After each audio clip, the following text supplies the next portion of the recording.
Hello everybody, welcome back to the channel, welcome to a very special video. Now, this is all about Bishop in the Cavalier mode, because he is an absolute beast and an absolute Don. You know, Don, head of the mafia or whatever. God, let's just go with God, everyone uses that, and he's a God. Of course he's a God. Yeah, Unawakened Bishop is still fantastic, and I'm having like a real good time. If you come along to the streams, you'll know that he's been kicking a lot of butt.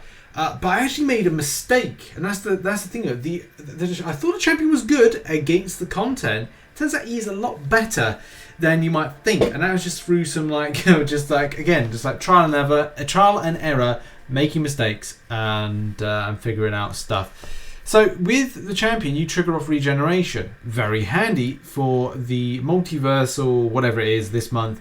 Going up against Rogue, go into that one. I'm only using these two as an example because we just want to quickly go in. I just want to quickly showcase this. Boom, boom, boom, down to there. Now let's have a look at the node. The node is you get a passive fury every time you get a regeneration. Now that is absolutely amazing for Bishop because as soon as he builds prowess, which we can do by blocking, which I'll give you an example, just going to show you on screen right now. We'll do another one. We can go back here, create a bit of distance, boom, boom, boom, boom, boom, and all of a sudden we are up to 5 passive furies just like straight off the bat. And this just means all you need to do is then quickly build up to an SP2, and then big damage, just loads of big damage. You can also do a lot more if you've got the champion as a Horseman champion with Apocalypse. Even more so if you've got Cable on the team. You go and win your first fight with Apocalypse, means that you can get to the Horseman within 2 fights, and then you're able to get yourself plus 100% bleed resistance, indefinite prowess, increasing special attack, offense ability accuracy plus 30%, go unblockable for 2 seconds if the opponent purifies a debuff, and once per fight go unstoppable for 3 seconds with when struck. Amazing, absolutely amazing and solid with that combination. Now, one of the main things to mention is the champion will be better with Suicide Masteries. Yes, some of the damage you're going to see on screen in a moment is going to be really good, but the benefit is having a champion that's able to interact with being a Horseman. So that means that you have that bleed resistance, handy against double edge, so all the damage that you would potentially get through that would be kind of like nothing. So there you go, that helps out. And as well, you might have to watch out about Liquid Courage, but that's not the problem.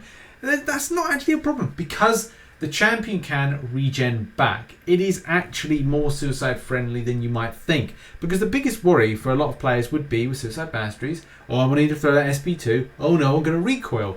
But the good thing about recoil is that with having a champion that can regen, which even though isn't like super potent, is still something to kind of mitigate the damage lost by throwing the SP2. And I've got to be honest, if you're throwing at least 1 SP2 per fight, I'm thinking about your recoil, you probably only need to throw 1 SP2 because then that's going to be like, yeah, it's a great damage with the prowess build, the great damage with the SP2, but also the incinerate damage that comes with it. The last hit is 100% chance to inflict an incinerate debuff lasting 10 seconds, dealing 70% of the total damage dealt by the special. Yes!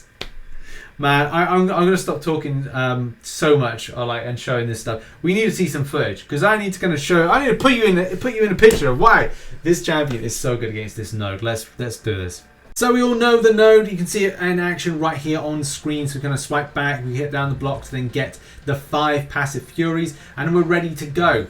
This fight is going to be a great example. First of all, with Medusa about the build-up. So we are building so nicely in order to try and get ourselves the SP2, and that's really the plan with this. I think I've got a certain node that as soon as it builds, but as soon as the champion throws a special attack, you get a bar of power. And I'm at the moment utilizing the block because the block, which you can see there, that's built up to 25 of that prowess. And that's a very, very nice, especially because in a second we are literally going to be doing something nice. Now I just had a little bit of a check there, a bit wary, and I think it was because I was thinking auto block, but I got unblockable. So we see that 4,200 per tick based on that. That is just like 20 hits. Even better if I was utilizing more of the persistency of kind of building past an SP2, because I will go into another fight in a minute where I don't have to throw many hits. And there's hits that surprise the living bejesus out of me. The unstoppable kind of clicks in then, and that's fine. But you know, when that purifies that debuff, I'm going to get that unstoppable based on the Horseman synergy.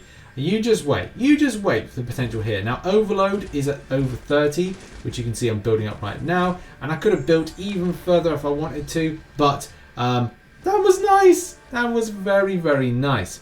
This is one of my favorite ones. This is my favorite fight because I'm just looking at it going, I'm at my SP2 now. I'm at my SP2, and I've just done the prowess build, which I'm going to try and do a bit more of now. I've triggered off the node to get myself the passive furies really quickly, and then I'm going to do that again. Boom, and then I'm just going to be like, I'm just hanging back here. One again, throw the SP2.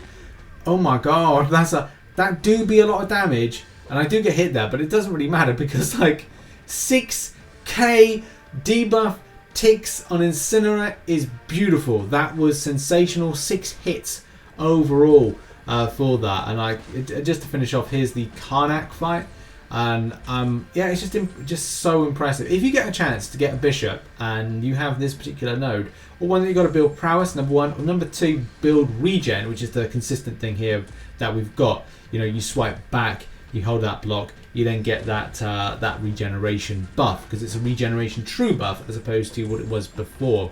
Now we just need to kind of get the enemy champion to throw the SP1, which can be a little bit nowadays. I don't know. Command may have kind of done something with the AI. It's just champions aren't throwing special attacks. It's been a terrible day for it, but or terrible time for it. Okay, SP2 time, 32k.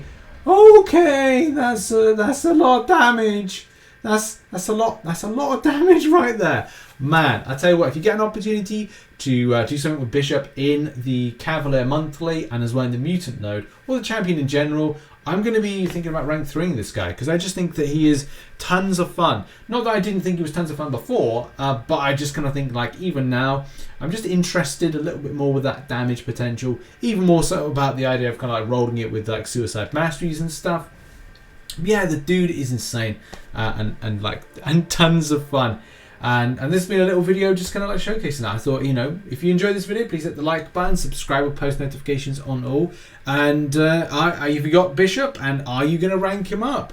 Appreciate you very much. Make sure as well to check out some content recently posted on screen right about now, you lovely peoples. And I'll see you all very soon. Bye-bye.